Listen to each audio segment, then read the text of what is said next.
L'année 2023 a été éprouvante pour Ambre Doll et sa famille. La jeune maman s'est séparée de son mari Alexandre, qu'elle accuse de violence conjugale. La voilà en pleine phase de reconstruction. Ce samedi 9 décembre 2023, elle s'est livrée à quelques confidences auprès de ses abonnés Instagram. En début d'année, Ambre Doll s'est confiée avec émotion sur sa nouvelle vie de maman célibataire. Sa rupture avec Alexandre Doll, puis son départ précipité pour retourner vivre un temps chez ses parents ont été de douloureuses épreuves à vivre pour l'infirmière. À tel point que son poids est dangereusement descendu à 42 kg, avant qu'elle ne retrouve du poil de la bête. Elle peut évidemment compter sur le soutien de ses proches et ses enfants, Jade, Maëlys, Lisandro, Joachim et Winona, pour enfin tourner la page. L'annonce du divorce entre Ambre et Alexandre Doll a attristé leurs abonnés sur les réseaux sociaux. Les accusations de violence conjugale les ont aussi beaucoup émus. Depuis, de mois en mois, Ambre Doll partage son quotidien auprès de ses enfants et ses progrès pour aller mieux.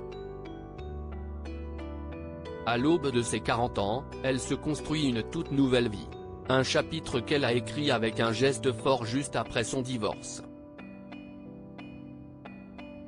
Signe que le soleil va briller à nouveau. Ambre Doll a trouvé la solution pour éviter les week-ends en solo. Le clan est aujourd'hui plus soudé que jamais.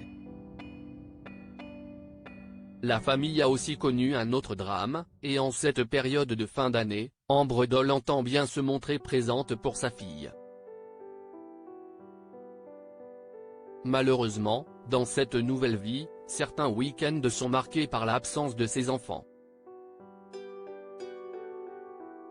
Une réalité rappelée par la question d'un abonné Instagram, ce samedi 9 décembre 2023. Ambre Doll a alors expliqué comment elle faisait pour garder le moral dans ces cas-là. « Je travaille. Je me rends utile pour les autres, si est toujours en ça que j'ai trouvé un peu plus de force », écrit-elle sur Instagram.